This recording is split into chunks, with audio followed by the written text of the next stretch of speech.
This video is for educational and informational purposes only. Our goal is to raise cybersecurity awareness and teach how to protect yourself from online threats. Warning: we do not support or encourage any illegal activities. Warning: misuse of the information is entirely your own responsibility. Always stay within legal and ethical boundaries and never test or access any system without proper authorization. Hello everyone, আশা করি আপনারা সকলেই ভালো আছেন। So পূর্বে আমি বলে রাখি যে আজকের ভিডিওটা কিন্তু খুবই ইন্টারেস্টিং হবে যদি আপনি ধৈর্য দিয়ে পুরো ভিডিওটা দেখেন। আজকের এই ভিডিওতে আমরা দেখাবো যে কিভাবে একটি ক্ষতিকর ভাইরাস তৈরি করতে হয় বা কিভাবে একটি ক্ষতিকর ভাইরাস কাজ করে লাইভ প্র্যাকটিক্যালি। তো যেহেতু এটা একটা ক্ষতিকর প্রোগ্রাম, এজন্য আমি আমার আমার ভিএম ওয়্যারে আমি উইন্ডোজ 11 ফুললি সেট আপ করে নিছি এবং এই যে আমি এখানে ভাইরাস এর মধ্যে 3টা ভাইরাস রেখে দিয়েছে। তো 3টা ভাইরাস, এখানে যে কোনো ভাইরাস আপনি ইউজ করেন না কেন, যদি আমি রান করি পুরো সিস্টেম আমার নষ্ট হয়ে যাবে, আর আমি এটা চাইলেও ব্যবহার করতে পারবো না। তো এই ভাইরাসগুলো এভাবেই কাজ করে। তো ভাইরাস যারা কিভাবে কাজ করে বা এগুলো নিয়ে একটু চলুন আলোচনা করি, এরপর প্র্যাকটিক্যালি এই সিস্টেমটা আমরা নষ্ট করে দেখবো। ওকে, আমি ভিএম ওয়্যারে করবো যেন আমার মূল ডিভাইসে কোনো প্রকার এটা কাজ না করে বা কোনো প্রকার সমস্যা যেন না হয়। তো প্রথমত ভাইরাস তৈরি করতে হলে অবশ্যই আপনাকে প্রোগ্রামিং জানতে হবে। আপনি কি পরিমাণ প্রোগ্রামিং করেন বা কিভাবে আপনি আপনার ভাইরাসটা সাজাবেন, ওটা ডিপেন্ড করে সর্বোচ্চ আপনার উপর। তো মনে করেন আমি জাস্ট দেখানোর জন্য একটা সিম্পল একটা ভাইরাসের একটা উদাহরণ দিই। ফর এক্সাম্পল, আমি আমার ফাইল ম্যানেজারে চলে গেলাম এবং আমি যদি এখানে দিস পিসিতে যাই এবং প্রত্যেকটা কম্পিউটারের সি ড্রাইভ এটা মাস্ট থাকবেই। এখন সি ড্রাইভের ভিতরে মনে করেন উইন্ডোজ নামক একটা ফোল্ডার আছে। তো এই উইন্ডোজ ফোল্ডারের মধ্যে কি থাকে, আমার সিস্টেমের যাবতীয় ইম্পর্টেন্ট বিষয়গুলো। তো জাস্ট উদাহরণস্বরূপ মনে করেন যে রেজিস্ট্রি এডিট, এটার যদি আমি এখান থেকে ডিলিট করে দেই, তাহলে কিন্তু আমার কম্পিউটারের যে রেজিস্ট্রি এডিট বা রেজিস্ট্রি ফাইলের যে ব্যাপার স্যাপার এগুলো কিন্তু আর কাজ করবে না, কারণ ওই পুরো রেজিস্ট্রির বিষয়টা চলে এটার মাধ্যমে। আবার এই যে explorer.exe এটারও যদি আমি এখন ডিলিট করে দিই, তাহলে কিন্তু সিস্টেমের বিশাল একটা ক্ষতি হয়ে যাবে। আবার আমি চাইলে একসঙ্গে রেজিস্ট্রি এডিট মানে অনেকগুলো ফাইল একবারে ডিলিট করে দিতে পারি, তাহলে দেখা গেছে সিস্টেমের একটা বড় সড়ো ক্ষতি হয়ে কিন্তু যাবে। তো আমি জাস্ট যদি চলে যাই এখানে সিস্টেম 32 নামক একটা ফোল্ডার, এটা থাকবে সিস্টেম 32, এই যে সিস্টেম 32, এটার ভিতরে গিয়ে মনে করেন এখানে আমি যদি কোনো একটা ফাইল বা ফোল্ডার ডিলিট করে ফেলি, এখানে অনেক ফোল্ডার আছে, অনেক ফাইল আছে যেটা উইন্ডোজের জন্য মাস্ট বি প্রয়োজন। ফর এক্সাম্পল এই যে ব্লুটুথের আইকন বা এখানে অনেক ফাইল আছে, এগুলো আপনি একটু ইন্টারনেট থেকে একটু প্রয়োজনে দেখে নিতে পারেন। এই যে এইগুলা এই টুল দেন অনেক ইম্পর্টেন্ট বিষয় আপনাকে একটু খুঁজে বের করে নিতে হবে যে কোনটা কি কাজ করে, ইম্পর্টেন্ট ফিচার্স কি কি। সিস্টেম যে কন্ট্রোল প্যানেল মাস্ট বি গুরুত্বপূর্ণ একটা বিষয়, কন্ট্রোল প্যানেল। এখন আমি যদি কন্ট্রোল প্যানেলটা ডিলিট করে দিই, তাহলে কিন্তু উইন্ডোজের কন্ট্রোল প্যানেল আর কাজ করবে না। তো এটা ডিপেন্ড করে আপনি আপনার ভাইরাসে কিভাবে তৈরি করেন। আপনি যদি প্রোগ্রামিংয়ে এমনভাবে প্রোগ্রাম করেন যে আমার কি করব আমি, যে আমার কম্পিউটারের মধ্যে যত ডাটা আছে সব আপনি ক্রিপ্টোগ্রাফির মাধ্যমে এগুলোর মাধ্যমে এনক্রিপ্ট করে ফেললেন, তাহলে কিন্তু এটা একটা র্যানসমওয়্যারে হয়ে যাবে, তাহলে কিন্তু পুরো কম্পিউটার লক হয়ে যাবে। তো আমি জাস্ট সিম্পল একটা উদাহরণ দিই, তাহলে আপনি বুঝতে পারবেন। আমি এখানে visual studio C sharp programming দিয়ে একটা কোড লিখি। তো এই কোডটা হচ্ছে আমি জাস্ট একটা ফোল্ডার ডিলিট করে দেখাবো।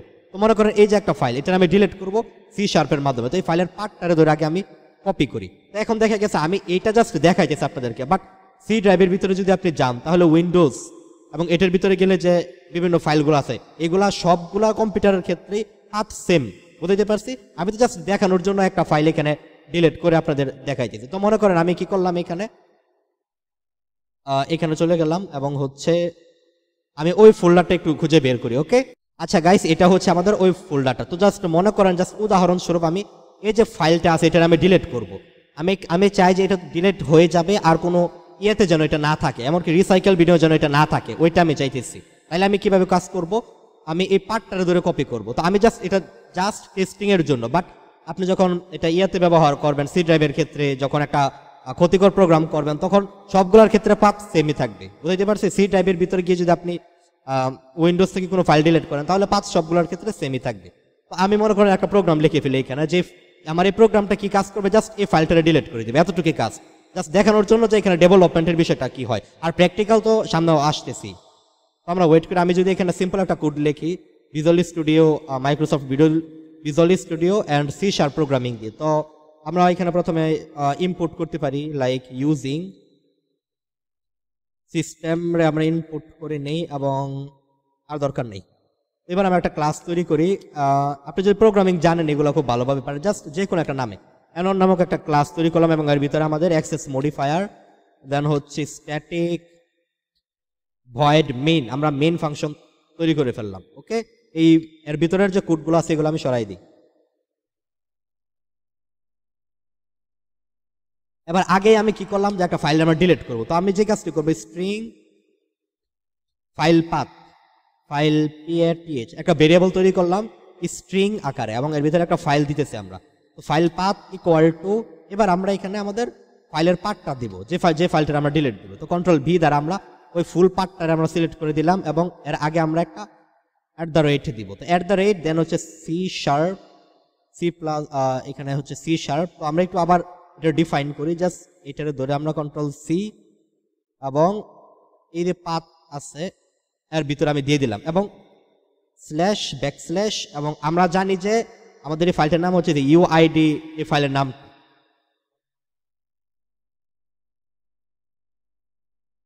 এই ফাইলের নাম আমি দিয়ে দিলাম, এটার পাথ। এখন আপনি চাইলে এটার অ্যারে হিসেবে আপনি একটা অ্যারে তৈরি করে আপনি যদি একাধিক ফাইল ডিলিট করতে চান, তো জাস্ট আমরা এটার একটা অ্যারে হিসেবে তৈরি করলাম।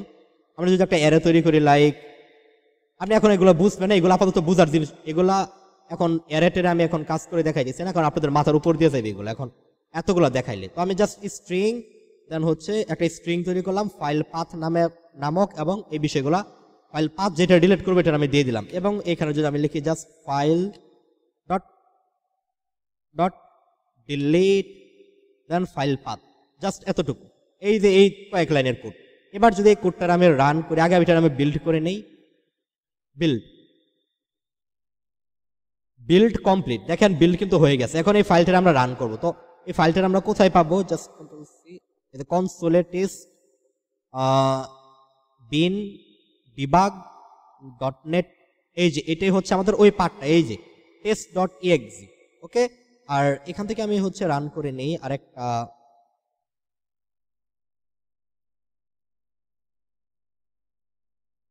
ওকে ওকে ওকে আচ্ছা। এখন এটারে যদি আমি রান করি তাহলে কি হবে, এটার ভিতরে আমি কোড লিখেই দিছি যে তুমি এই যে C# নামক ফাইল ফোল্ডারের মধ্যে এটারে তুমি ডিলিট করে ফেলবা।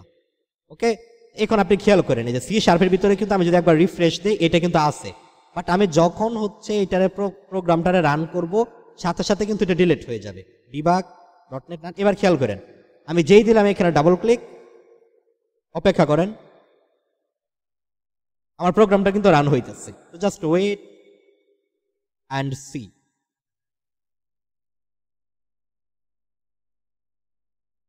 আচ্ছা, কাজ আশা করি হয়ে গেছে। এবার যদি আমরা C# যাই, আচ্ছা এখনো হয় নাই, তাহলে এই যে দেখেন এই মাত্র চলে গেছে। এবার আপনি দেখেন এটা কিন্তু একটু আগে এই মাত্র কিন্তু এটা ডিলিট হয়ে গেল, এখান থেকে লাইভ দেখেন এটা কিন্তু আর এখানে নাই। জাস্ট এটা হচ্ছে একটা ডেমো, জাস্ট কিভাবে এটা কাজ করে, বা আমি তো জাস্ট সিম্পল একটা তৈরি করে দেখালাম।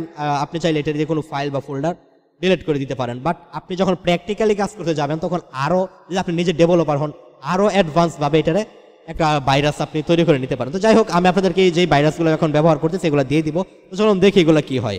তো আমি যেখানে জাস্ট তিনটা মানে কাজ মোটামুটি সবগুলোর ক্ষেত্রে সেম, বুঝতে পারছি। তো এখন আপনি যে ডিপেন্ড করে আপনি যেটা যেরকম ভাবে ইউজ করেন। তো আমি এখানে তিনটাই কিন্তু সেম। তো এখানে একটা বিপজ্জনক একটা ওয়ার্নিং দিয়ে রাখি, আপনি কখনো এটা আপনার মেইন পিসিতে চালু করবেন না, আপনার মেইন পিসির সমস্ত ডেটা ডিলিট হয়ে যাবে। আপনি চাইলে ওইটার আর মানে একটা বিশাল একটা সমস্যা হবে।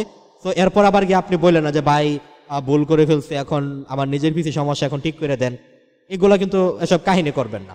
তো যেটাই আপনি টেস্টিং এর জন্য জাস্ট আমরা VMware এখানে ব্যবহার করব। তো আমি জাস্ট একটা এখানে রান করি আর দেখি এটার অবস্থাটা কি হয়। আমি এই কোনটা রান করবো এখান থেকে, আপনি যে মানে তিনটার কাজ অলমোস্ট প্রায় সেম, আমি জাস্ট এইটার আমি রান করব। সো 1 2 3 এবং অ্যাডমিনের পারমিশন দিয়ে দিলাম। এখন বলতেছে তুমি কি এটা রান করতে চাও? ইয়েস। বাঙালিতে এত কিছু আমরা পড়ি না, এটা আমরা খুব ভালো করেই জানি। এবং দেখি আমাদের কম্পিউটার অবস্থা কি হয়, দেখেন খেয়াল করেন। আচ্ছা, এটা আসতেছে না কেন?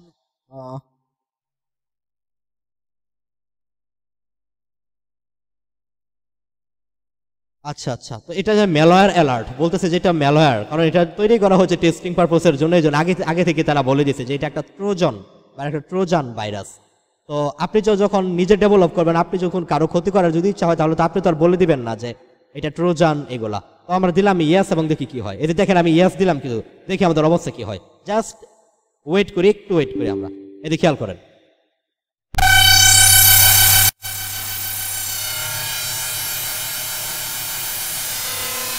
আমার কম্পিউটারে একটা আওয়াজ হচ্ছে, স্যার কম্পিউটারের স্পিড কিন্তু মানে আমার ভিএমওয়ার স্পিড কিন্তু অনেকটা কমে গেছে। ওকে, আপনি খেয়াল করেন যাচ্ছে এখানে অবস্থা কি হয়।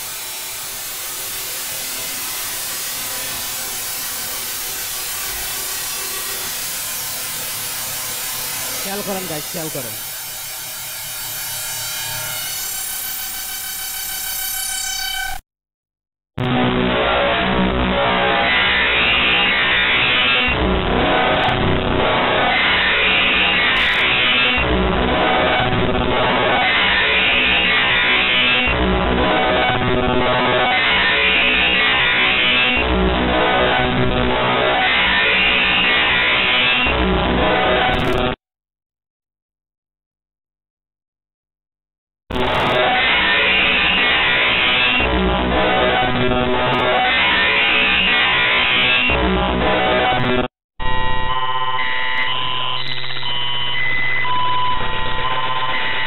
একটা ব্যাপার সেখানে আপনি নিজেই খেয়াল করেন।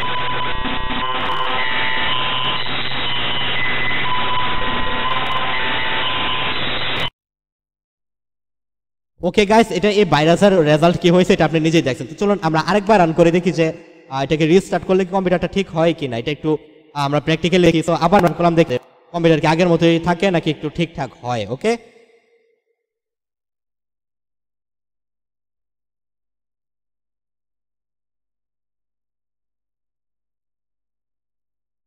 আচ্ছা গাইস, আপনি খেয়াল করেন যে টাইম আউট এর মানে কি বুঝতে পারছেন? এই দেখেন দেখে আগে মানে আপনি যারা আপনারা এগুলো ব্যবহার করেন খুব ভালো করে জানেন। এখন কিন্তু আমার VMware এটা চালু হওয়ার কথা, আমার কম্পিউটার কিন্তু চালু হওয়ার কথা, বাট এখানে বলতেছে যে EFI network error time out. তার মানে কি?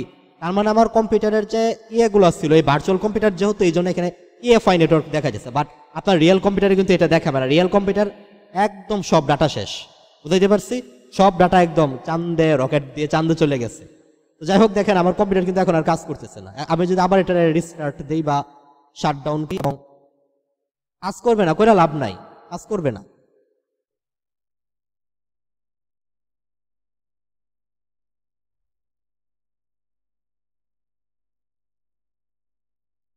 হুম, ওকে গাইস, তো আপনি খেয়াল করেন যে আমার সিস্টেম কিন্তু আগের মতো, মানে এখন আপনি যারা ভার্চুয়াল VMware ব্যবহার করেন আপনারা খুব ভালো করে জানেন যে কম্পিউটার কিন্তু এখন চালু হওয়ার কথা, বাট আমার এখানে দেখেন একদম অপারেটিং সিস্টেম গায়েব। বুঝতে পারছি, আমি যে অপারেটিং সিস্টেম Windows 11 ইনস্টল করলাম টোটালি গায়েব। বুঝতে পারছি, তো এটা খুবই ডেঞ্জারাস এবং বিপজ্জনক একটা বিষয়। তো আপনারা এটা আবারও বলি, ফালতু কারোর সঙ্গে শত্রুতা আমি থাকলেই একজন ব্যক্তির ডিভাইস আপনি এটা চালাই দিয়েন না, কারণ এত বড় একটা ক্ষতি করবেন আপনি একটা ব্যক্তির, বুঝেন না। যাই হোক, তো আশা করি গাইস বুঝতে পারছেন। তো আজকের ভিডিও এ পর্যন্তই, ধন্যবাদ সকলকে। যদি ভিডিওটা ভালো লাগে অবশ্যই লাইক করবেন, সাবস্ক্রাইব করবেন। আর এই ভাইরাসগুলো আপনাদের আমি দিব কিনা এটাও চিন্তায় আছি, কারণ আপনারা তো আচ্ছা যাই হোক, ওইগুলো পরের বিষয়। তো আজকের ভিডিও পর্যন্তই, thanks for watching the video, Allah হাফেজ।